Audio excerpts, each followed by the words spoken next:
Wir reiten zurzeit auf einer echten Erfolgswelle. Da kommt natürlich heute das Spiel gegen den Tabellenführer, gegen den neuen Tabellenführer, gerade recht. Spieltag 19, der BVB, der uns in der Hinrunde mit 4:0, glaube ich, abgelatscht hat. Aber heute gibt es die Chance, sich zu revanchieren. Wir haben 4 Siege in Folge. Wir stehen vor einer ganz, ganz entscheidenden Woche. Jetzt gegen Dortmund, dann gegen Galatasaray, Istanbul, das letzte Europa-League-Spiel und dann gegen Leverkusen. Also es sind 3 sehr, sehr schwere Gegner. Heute spielen Ferry und Hekimoglu für Listeş und Alvaro.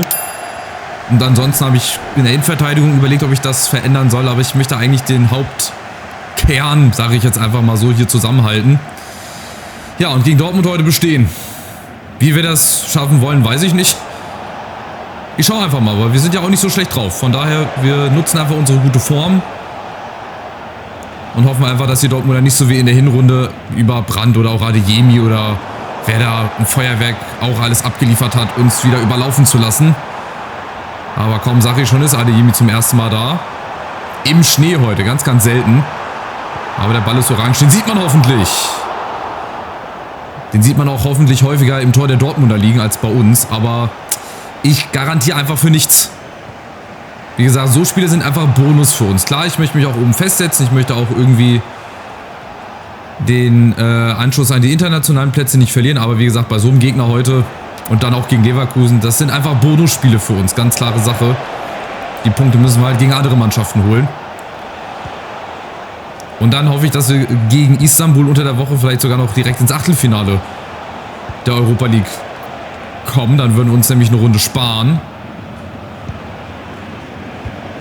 Momentan ist hier sehr, sehr verhalten. Wir haben viel Ballbesitz. Ich möchte halt den Ball so wenig wie möglich den Dortmundern geben, weil ich halt weiß, was sie aus diesem Ballbesitz machen können. Aber irgendwann müssen wir halt auch selber mal aktiv werden nach vorne. Vielleicht jetzt Hekimoglu, der hat ein bisschen Platz. Ja.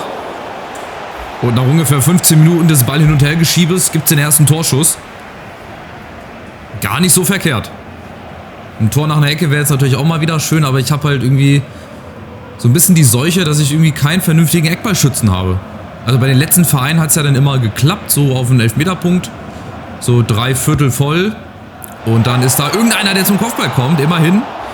Nacho Ferry, das hat uns in den letzten Spielen auch so ein bisschen gefehlt, besonders nach Standardsituation generell, schieße ich wenig Tore, aber nach Eckballen ist es ja eigentlich gar nicht so schwer, von daher hoffe ich mir da immer ganz schön viel. Finn Buckley, rechte Seite, der hat uns auch im Hinspiel auseinandergenommen, das ist der, den ich auch gerne bei uns haben will, der aber eine Freigabesumme von 97 Millionen hat und halt aber auch erst 19 ist und überragend schnell ist, aber Jongwa ist auch schnell. Oh, das ist ein sehr, sehr interessantes Sprintduell. Jongwa gegen Buckley, der kommt nicht hinterher. Jetzt eine gute Flanke. Oh, warum immer in den Rücken? Immer in den Rücken. Weißt du, da hat er die ganze linke Seite erstmal bearbeitet und hat sich einen Vorsprung herausgelaufen und dann sowas.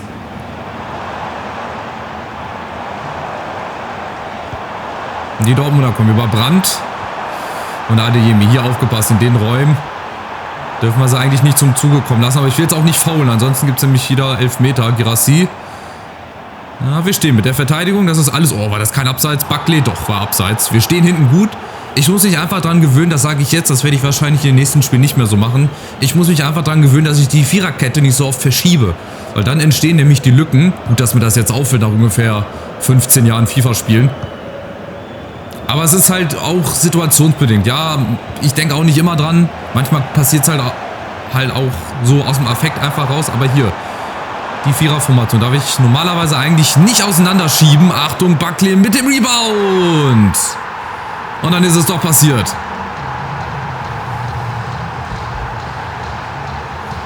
Das 1:0 für den BVB über den Youngster. Und da kann es halt nichts machen. Wenn die einmal mit ihrer individuellen Qualität da nach vorne kommen, Girassi beschäftigt halt gleich mal 2 Leute. Ja, und dann vergisst Wagner Buckley so ein bisschen im Rücken. Das ist schade. Wenn er da vorher den Schritt nach rechts macht, dann hat er ihn vielleicht. Zweites Tor. Ich weiß nicht, hat er im Hinspiel getroffen? Also in der Hinrunde. Hinspiel, ihr wisst, was ich meine. Also wenn der auch in der Hinrunde getroffen hat und das jetzt sein zweites Saisontor ist, dann musst du eigentlich im Gegenzug für umsonst zu uns wechseln, Junge. Kann ja wohl nicht eingehen. So, jetzt schalte ich mal auf die offensivere Variante, weil wir natürlich jetzt zurückliegen. Jetzt müssen wir was machen und mal gucken, vielleicht antworten wir direkt. Aber Wanner, ich hoffe, der hat sich nicht verletzt. Ne, der steht wieder auf. Jetzt kommt halt Adeyemi und Poso. Das müssen wir verhindern.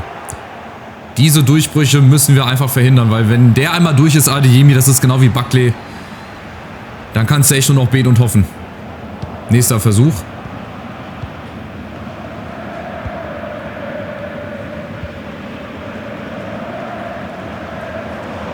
Und Dortmund ist halt auch sehr, sehr variabel. Ne? Jetzt kommen sie wieder über Buckley, rechte Seite. Das gilt genau für ihn wie für Karim Adeyemi auf der anderen Seite. Wenn der halt dann seinen Durchbruch einmal hat, dann bist du verloren. Aber das war auch ein rüdes Foul. Wanner slidet erstmal gefühlt bis zum Seitenaus oder bis zum Tor aus. Und das könnte... ich dachte, es gibt jetzt Rot wieder. Hat es schon auch öfter mal gegeben. Aber die gelbe Karte für Özcan. Ich hoffe, dass er jetzt nicht verletzt ist. Das sah schon sehr übel aus. Aber gut, jetzt mehr über Salih Özcan spielen eventuell. Um vielleicht eine gelb-rote zu provozieren. Ich weiß nicht. Das sind so Kleinigkeiten, die so ein Spiel wahrscheinlich mitentscheiden werden. Und wieder der Fehlpass. Also die Dortmunder, ich möchte es nicht so laut sagen, sind nicht so souverän wie in der Hinrunde. Da hatten sie uns wirklich super im Griff. Da hatten wir wirklich nicht den Hauch einer Chance. Aber heute finde ich sie jetzt gar nicht so stark. Bislang. Ich sagte ja bislang. Achtung. Friedrich, der muss da rein in den Zweikampf. Und Friedrich hat den. Dann verlieren wir leider den Ball. Und der Fehlpass. Also auch Marvin Friedrich, da bin ich auch froh, dass wir uns den noch mit hinzugezogen haben. Dass wir den von Gladbach geholt haben. Klar, für ein bisschen Geld. Aber wie gesagt, Qualität hat seinen Preis. Und gerade im Winter ist das super, super schwer, noch irgendwen zu finden. So, letzte Aktion. Komm, lass uns das noch hier heil irgendwie überstehen. Und dann wäre ich doch mit diesem 1:0 Rückstand. Aber dabei bleibt es nicht. Zufrieden. Wir kassieren auch das zweite mit der letzten Aktion, ey. Auch wieder ganz typisch. Der Schiri hätte auch nicht vorher abpfeifen können, bevor er im Strafraum ist. Schade, schade.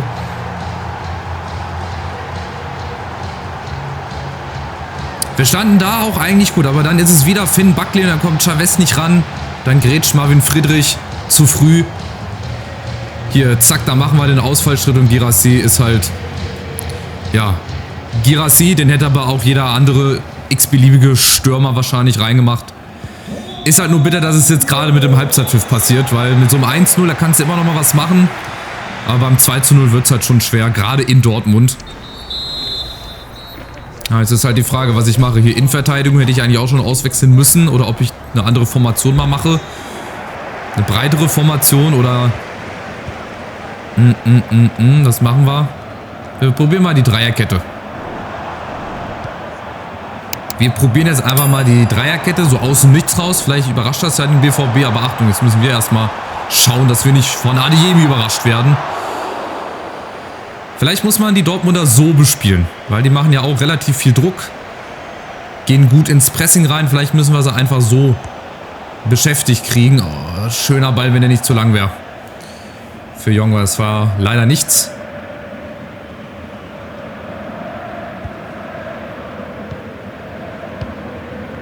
Ja, doch hier der Ball läuft, aber Wanner holt sich den wieder gegen Sambo Anguissa. Und jetzt haben wir Platz. Jongwa geht in den Strafraum, ist schon im Strafraum. Wo ist Ferry? Wo ist Ferry? Er spielt doch! Er spielt nicht! Aber er macht ihn alleine! Warum wird denn das sofort weggeschaltet? Jongwa hier ganz komisch, macht den Anschlusstreffer. War der wirklich mit vollem Umfang hinter der Linie? Doch, war hinter der Linie. Aber es ist wahrscheinlich ein Eigentor. Aber warum wird das denn weggeskippt? Das verstehe ich gar nicht. Egal, 2:1, Jongwa. Sehr, sehr kurios. Also ich hatte erst auf den Ball in die Mitte gehofft von Jongwa. Dann schießt er selber, dann ist der Ball drin. Und plötzlich sehe ich mich dann in der Wiederholung wieder. Naja, egal. Also sei es drum. Wir haben ein Tor gegen den BVB. Das ist uns in der Hinrunde nicht gelungen. Und wir sind wieder, ganz wichtig, drinne hier in diesem Spiel.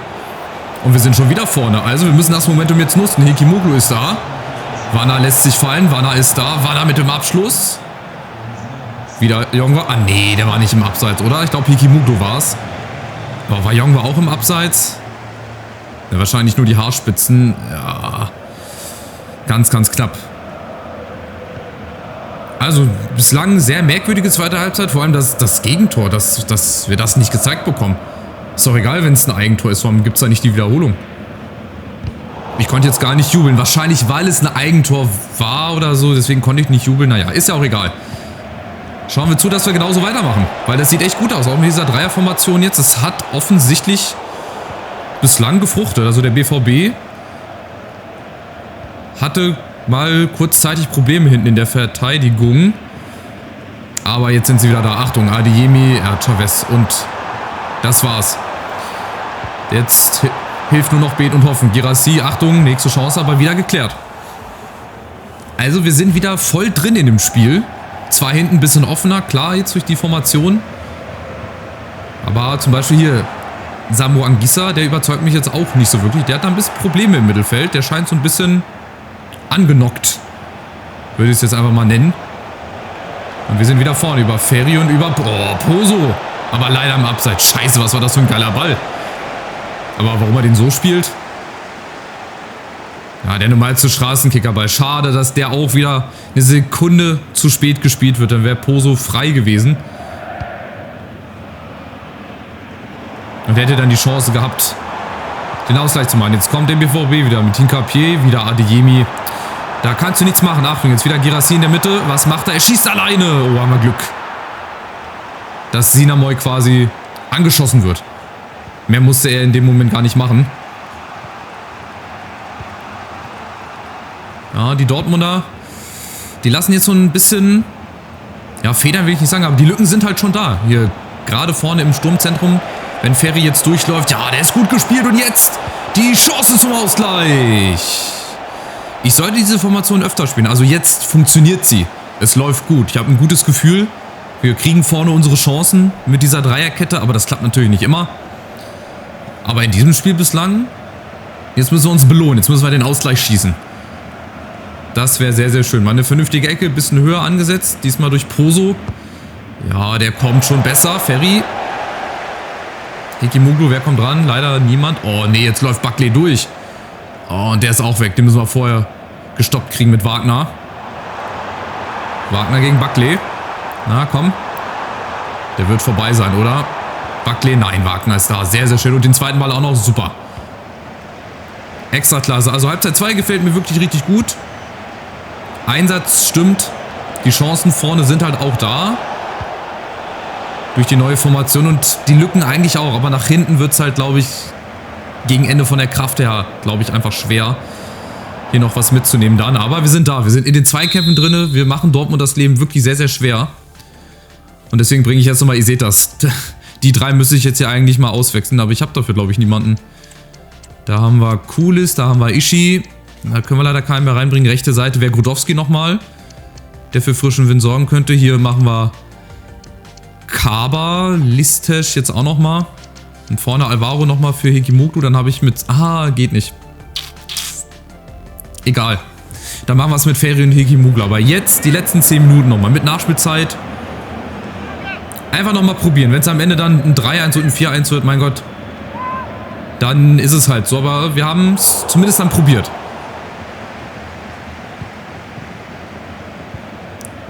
Und jetzt überlegt mal, wenn wir nicht dieses 2:0 vor der Pause kassiert hätten oder wenn Wagner aufgepasst hätte, als im Bakley im Rücken verschwunden ist, dann hätte das vielleicht sogar heute ein Sieg werden können. Achtung, Adeyemi und Brandt machen den Sack hier fast zu, aber sie machen es nicht. Das heißt, wir leben noch. Wir sind noch drin in diesem Spiel. Noch circa 8 Minuten mit Nachspielzeit. Grudowski ganz oben. Kriegt er den Ball dahin auf Kaba? Ja, der müsste ankommen. Ja, dem Schnee sei Dank. Der Ex-Dortmunder gegen seine Ex-Kollegen. Logischerweise, sonst wäre es ja kein Ex-Kollege. Rogoff mit dem Schuss, aber zu zentral.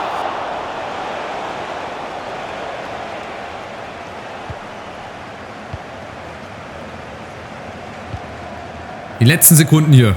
Die letzten Augenblicke. Barco nochmal. Barco kommt mir auch bekannt vor. Ich glaube, mit dem haben wir auch mal irgendwann gespielt. So, ich gehe jetzt nochmal ins Teampressing rein.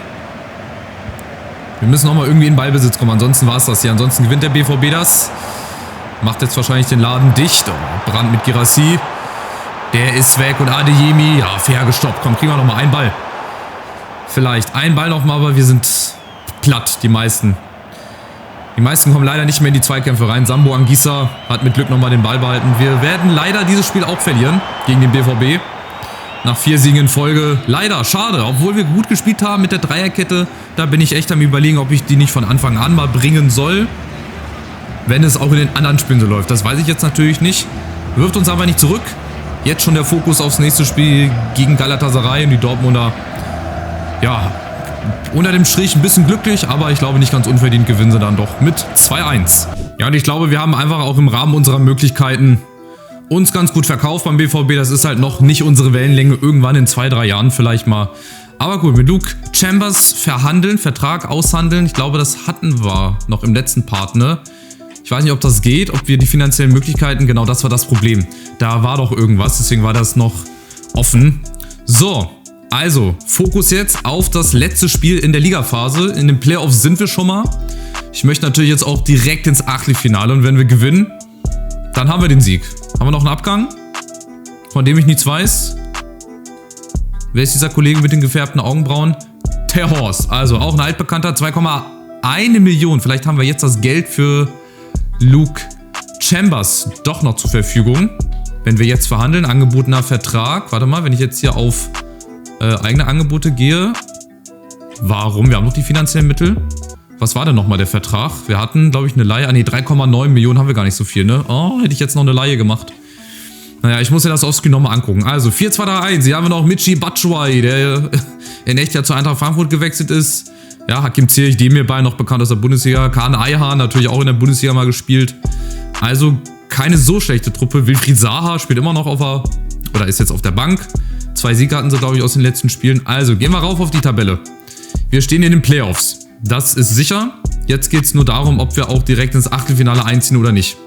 Das wäre sehr, sehr krass, oder? Warte mal, ja, doch. Also von Platz 24 bis Platz 8. Da spielen ja auch ein paar Mannschaften gegeneinander. Also irgendwer wird sich irgendwo ein paar Punkte wegnehmen. Seid gespannt. Ich hoffe, ihr seid mit dabei. Es geht ums Achtelfinale in der Europa League mit Preußen Münster. Wahnsinn, das so mal aussprechen zu müssen. Also, macht's gut. Ciao, ciao.